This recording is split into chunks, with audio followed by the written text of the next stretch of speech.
Are you ready? A secret is just a story that hasn't been told yet. But for George Gibson, his untold stories may have turned his own home into a fatal trap. Right now, we stand just 4 miles away from a house that has held a mystery for 25 years. A house in which a brilliant scientist's private life caught up to him. Why did a man who seemingly had no enemies meet such a tragic and violent end? My name is Bo. My name's Grant. And this is the unsolved homicide of George Gibson. You drive 5 minutes down Tylersville Road, you'll pass a small gravel private drive with 4 houses on it. Along this road, you'll meet 7165 Tylersville Road, the house of 47-year-old George Gibson. George was a brother to 3, Mark, Charles, and Judy Gibson. Not only was he a brother, but he was also a beloved husband to his wife, Paige Smith. Now, although him and Paige never had any children, they raised 3 Bernese mountain dogs in their place and were quoted to raise them all like children. As a kid, George grew up hiking with his family, and because of this love for hiking, as an adult, he would join the Chenango County District Boy Scouts in New York. Everyone who knew him described him as kind-hearted and a personable guy, even being reported to donate a wheelchair to someone in need at his church. Now, holding himself to high standards, he built a strong academic foundation, starting his path at Brown University with a bachelor's degree in the medical field. Striving for more, Gibson would go on to Michigan State and attain a master's in veterinary medicine. Then he'd get a doctorate in pathology at Cornell University. He was nothing less than a scholar. Also, while studying at Cornell University, he would meet Paige Smith, who'd become his wife. Now, since 1990, George and Paige both worked at the Procter & Gamble Woods Corners Research and Development Facility in Norwich, New York. Now, this part of their career lasted over a decade, till about 2001, when it was said that George's section of the facility was set to shut down. But in 1998, he was given a choice to relocate and continue his careers at Procter & Gamble. He took it. George, his wife Paige, and 120 coworkers, most notably family friend Mary Richardson, transferred here to Cincinnati to continue their careers. Here, at the Miami Valley Innovation Center plant, George would hold a position as a principal scientist in the veterinary research department. Now, this story doesn't start on the day they found George, but the day before. On Thursday of June 22nd of 2000, it was like a normal day at the office until George received a mysterious phone call. This call would prompt him to leave work early, roughly around 3:40 p.m., a move his coworkers noted as highly uncharacteristic of Dr. Gibson. Police have looked into who may have called him that day, but they still remain unidentified. Now, if you look at this route behind me, it shows the P&G Miami Valley campus and George's residence in a 30-minute commute. But George didn't arrive at his house until 5:20 p.m., marking a 2-hour absence with no activities. Investigators have spent the last 2 decades trying to account for George's movements during this time, but it's proved difficult thanks to zero bank activity and zero credit card usage ever being recorded during these mysterious 2 hours. Now, the neighborhood seemed normal as a neighbor had spotted George's green station wagon. It was reported that neighbor John Kennedy, while cleaning his house with 2 others, alleged he saw George back his car to the garage and shut the door. This sighting was the last time anyone would ever see Dr. Gibson alive ever again. Now, while George was navigating his final afternoon in Ohio, his wife Paige Smith was to confirm to be on a business trip for P&G to Norwich, New York. She was on a private chartered flight that was offered by Procter & Gamble and was confirmed to be on this flight due to her professional trip.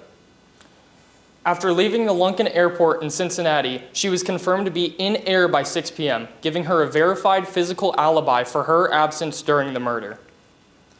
Now, Smith would grow concerned that George hadn't answered his phone, so she would contact George's coworkers. Coworkers Mary Richardson and Donald Page would head to the house, leave work, and conduct their own welfare check. Smith would also contact neighbors Wallace and Ann Marshall to conduct a welfare check on Dr. Gibson. At 12:30 p.m., coworkers, neighbors, and law enforcement would arrive at the house to see the front door left open.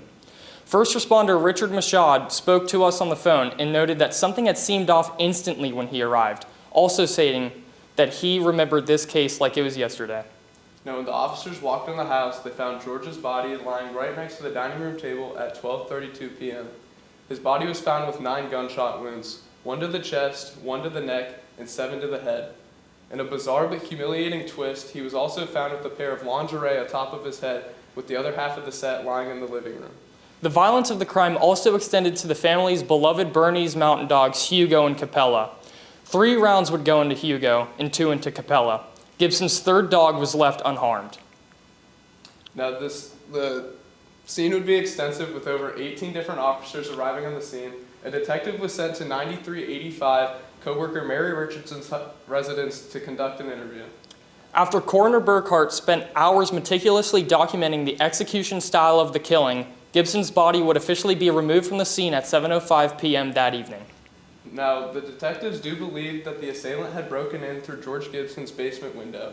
It was also believed that George were to have a conversation with his assailant before ultimately being executed.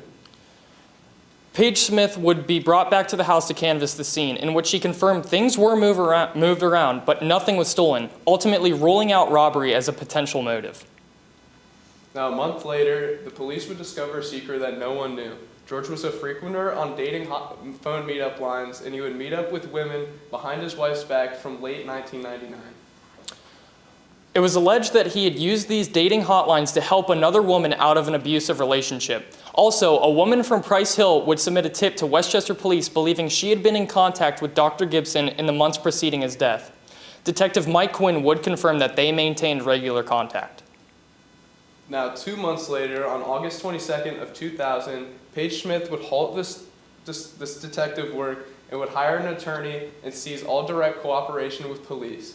Now, a year after, they discovered that she would release a $10,000 reward for anyone who had any convicting information. However, unfortunately, this reward was never claimed by anyone. Police Chief John Bruce stated that it was a serious restriction, her getting an attorney on the investigation. Now, Paige would move back to New York in 2001 and was followed by Mary Richardson, her husband, in 2006. An FBI behavioral analyst was hired by the Westchester Police to look into this case. Now, this was one of 2 cases within our class to have an FBI analyst look at it. Thanks to the lingerie found on Dr. Gibson's head, an FBI analyst would be brought to determine who the suspect was. They determined that he was criminally inexperienced and likely had a specific personal grievance with the victim. Now, it was noted by police that Gibson may have known his attacker before he was attacked. It was also discovered by a neighbor that they heard loud popping noises that was disregarded by police as they believed it to be fireworks. An autopsy would be performed, but it was not shared publicly to protect the integrity of the investigation. We requested the autopsy in October, but due to the ongoing investigation of the case, we were not given access. There was also a possible connection to a killing in Edgewood, the Stephen Cravens case, but this connection was quickly ruled out. Some physical evidence that was found at the scene would be a piece of glass with some duct tape on it and a towel that was found that was immediately marked as an apron. Some other things that would be found are DNA samples taken from the dog's mouths to see if they had bitten the attacker, as well as the lingerie on top of George's head. Articles from the time reported that a fingerprint was successfully found at the crime scene. This was compared to the APHIS database in 2000, and we can confirm it's being retested as we speak. Also, in 2019, a .22 caliber shell casing was logged out of the Westchester evidence lockup and tested in the National Integrated Ballistic Information Network system at Cincinnati to see if there was any match to a firearm or any other casings of its type. We'd like to move on to our theories and people of interest. Before we get to that, we are not accusing anybody of being a suspect, and all the information that we have gathered is from official police reports and news articles. All the information we are sharing has been sourced from the Ohio Attorney General's database and official Westchester police reports to make sure our look at this case is purely objective and factual. Now, in any homicide, the spouse is always looked at as the initial suspect, but given her physical alibi and her professional work trip, Paige was ruled out by detectives as a prime suspect. Paige Smith has spent the last 24 years in New York, not only distancing herself from the residents, but likely the emotions that must have come with this tragedy. Another theory looked into by WCP detectives is a possible connection with animal radical activist Azam PETA. It was believed that an activist had targeted George at his own home, although this is not believed by police, as an animal activist is likely not to hurt a dog. 3 weeks after the murder, family friend Peter Sales reported he had received an email from Dr. Gibson saying he had an issue with a specific coworker. Hoping this would provide a clue as to who may have killed Gibson, Sales forwarded this email to police. They looked into the employee in question, but nothing of note had came out. Now, an alternative theory that the police had looked into was the neighbor's messy divorce. Now, it was reported that a husband said that his wife had left a threatening voicemail saying that she could possibly hire somebody to carry out a job. This raises the question, what if a hitman simply just went to the wrong house? Another interesting fact about this theory is that this was the abusive relationship George had helped the woman out of. Intriguing, but it was ultimately ruled out as being unconnected to the death of Dr. Gibson. Now, this sketch behind me, created by police, was reported after a neighbor had heard loud popping noises and then seen a man walking around the neighborhood that she had never seen before. His description is followed, as he was a Caucasian man, aged 35 to 50, and wore a dark-colored ball cap. He was between 5'7" and 5'10", weighed roughly between 130 and 150 pounds, and he was noted to have dark, salt and pepper colored hair. He still remains unidentified to this day. Now, as the investigation deepened into the phone meetup hotlines, detectives interviewed a lady from Price Hill. It was privately revealed to me and Bo that the lingerie atop of George's head actually belonged to this woman. Her lingerie on his head confirms that she is somehow directly related to the death of Dr. Gibson. Of course, she would be interviewed as a person of interest. Detectives had always believed that the evidence pointed towards the dating lines, and this clearly proved so. Although for the past 26 years, police have spent time receiving calls and reading through countless tips from family members, neighbors, and some of George's co-workers. All these theories and leads, even a dating service he used, and a neighbor's messy divorce have left detectives in the same spot. No people were ever convicted. Detective Tiven noted that he was mad at Dr. Gibson for being so good at keeping secrets, but at the end of the day, he still believed Dr. Gibson was a good guy. Raising the question, why did this have to happen to him?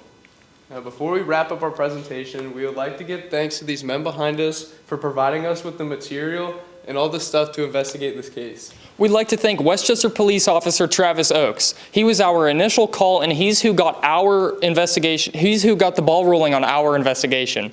We'd also like to thank Butler County Prosecutor Paul Newton for being such an invaluable help to not only our investigation, but doing an amazing job solving George's case as we speak. We'd also like to thank Butler County Bailiff Richard Michaud for allowing us to use his testimony when he arrived on the scene in our presentation. Now, we're ending this presentation for a call for justice for a man who was a neighbor, a scientist, and a mentor. If you have any information regarding George Gibson or the events surrounding him, please reach out. One call to the Butler County Prosecutor's Office at 513-887-3474 could finally bring this mystery to a close. You can also submit an anonymous tip to the Westchester Police Hotline at 513-759-7272. Let's ensure that the final word in Gibson's story is a word of justice and not kept a secret. Floor is open to questions. You want to guys do that? I want to edit. I feel like I was locked in. I wasn't. No, because you were fine. Whatever